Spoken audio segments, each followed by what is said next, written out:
Hello and welcome to today's video. Today is another recipe video and I had a lot of people asking about my 0-point chili. This is really a staple in my diet for dinners as well as lunches. I will often have it with the roasted veggies that I showed you in the last video, and I'll put a link to that recipe video down below if I want a really filling, substantial 0-point meal.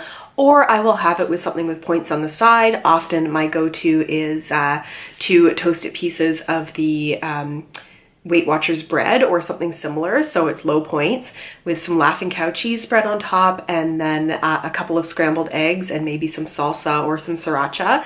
It makes it a nice hearty addition, and altogether it is a very filling meal for not so many points. But the focus of this video is the Chipotle black bean chili. It is spicy, it is filling, it is delicious, and there's so many different ways that you can dress it up. If you, like me, make a big pot of it at the start of the week and then divvy it up for lunches, you know, you can have one day where you put some lime juice in it, one day where you might put some chopped green onion on top, some cilantro another day, so you can kind of switch it up through the week. I do not find myself getting tired of it. This is also vegetarian and just easy peasy to make. So let's get into the kitchen and I will show you how it is made. To start with, let's go over the ingredients that you will need. When I do the sauteing of the veggies at the start of the recipe, I'm going to use my olive oil spray. Any kind of spray. I've seen canola oil, but I like the olive oil. You'll need 1 onion chopped up fairly fine. You know, you don't need to have amazing knife skills, but you don't necessarily want to get a huge chunk of onion on your spoon. So I aim for somewhere between like 1 centimeter square pieces to 1/2 centimeter square pieces. The more finely chopped I can do it, the better, but I also don't waste too much time. It's a chili and it's pretty rustic. Next, you chop up 1 green pepper. For me, chili always needs green pepper. It's just one of those flavors that goes in chili. Again, chop this up as fine as you care to take the time to do. It's not so bad to get a big chunk of green pepper, but it's kind of nice to have it spread throughout. So again, I aim for about the same size dice as the onion. And then you chop up finely some garlic. You have as much garlic as you want. You know, I think I did 4 cloves of garlic here, but I think everybody should just garlic up as much as they want. Next, you're going to need 3 cans of black beans. I have 2 different brands here because they were running out, but you know, you could use a different kind of bean in here, but I really like the black beans in chili. You're going to want a can of tomato paste, and then you're going to want about 16-ounce container of 540 milliliters of diced tomato. Now, you can go for just regular diced tomato, that's probably good. I went for a spicy red pepper one here. What I didn't pay attention to was the fact that it had olive oil in it, which means I probably should count this for a couple points in the chili. Basically, look for any chopped tomato that does not have added sugar or olive oil. Other spices and veggies are fine, and then you'll be keeping it to 0 points. Next, you'll need some chipotles in adobo, and I usually buy a can of this. You can find it in your store in the international food section or the Mexican food section, like where you would find stuff to make tacos and burritos. They come in my grocery store in a little can, and you definitely can use them over a few meals. They're very spicy, so I put the leftovers into a Ziploc baggie and just keep that in my fridge. Finally, you'll need some spices. We have chili spice here and also cumin. You know, cumin gives that nice earthy flavor, and chili, well, that gives it the chili flavor. And now it's time to get cooking. Put a big pot on the stove, turn the heat on to a little above medium, somewhere between medium and max, and then you spray in your cooking spray or olive oil spray. And we are going to saute our onions and green pepper. Now, I know this always drives me nuts when I'm watching cooking videos. Don't worry, I got all the little bits of onions and green pepper out of those containers. It's just very hard to film with one hand and dump things in with the other, so I sort of did that off camera while you weren't watching. You're going to give those a stir. You want to basically sweat those down a little bit so they turn the onions a little bit translucent and just soften up the green pepper. I like to, at this point, put a little bit of salt in, a little bit for seasoning, but a little bit because salt will draw some of those juices and liquids out of the green pepper and the onion, and that, in addition to the cooking spray, will keep it from scorching. Again, you want to keep an eye on the heat so that they sweat but don't get browned. And then you want to, sweat those for about 5 minutes. After your 5 minutes are up, you'll want to put in the garlic at this point and then saute for another 2 minutes. The reason I don't put these in all together, you'll often see for onions and garlic to be put in at the same time. I don't want my garlic to burn. Burnt garlic tastes very bitter, and because this is going to be stewing for a while later, I'm not too worried about the garlic not cooking through, so I don't put it on for the same amount of time as the onions.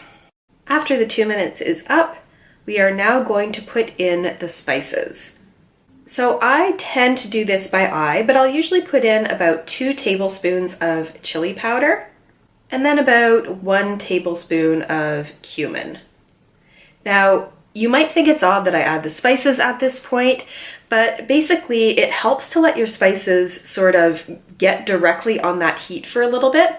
It's often a bit better if there's a little bit more oil in your pan, but it just gives a chance for the taste of the spices to come out if you cook the spices off a little bit. I find this is especially helpful if you maybe have some not so high quality spice or some spices that have been sitting in your cupboard for a while. This just helps the flavors come forward a bit more. And now comes the easy part where we are just dumping in everything else. So those tomatoes we are going to dump in. And once you dump in the tomatoes, you might want to scrape the bottom of the pan a bit just in case any of those spices have stuck. Then you're just getting them up and into the liquids. And then we start dumping in the black beans. Now you'll note I'm putting all the liquid from the black beans in too. This helps add some thickness and liquid to the chili, and really it just has some of that bean flavor in there, and it really adds to the flavor of the chili.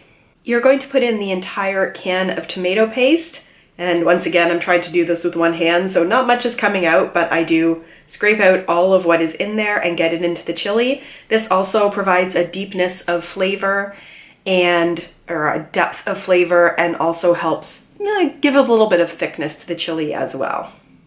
Now we're going to put in the chipotle pepper, and I chopped up 4 of the chipotle peppers from the can along with some of the liquid that's in there.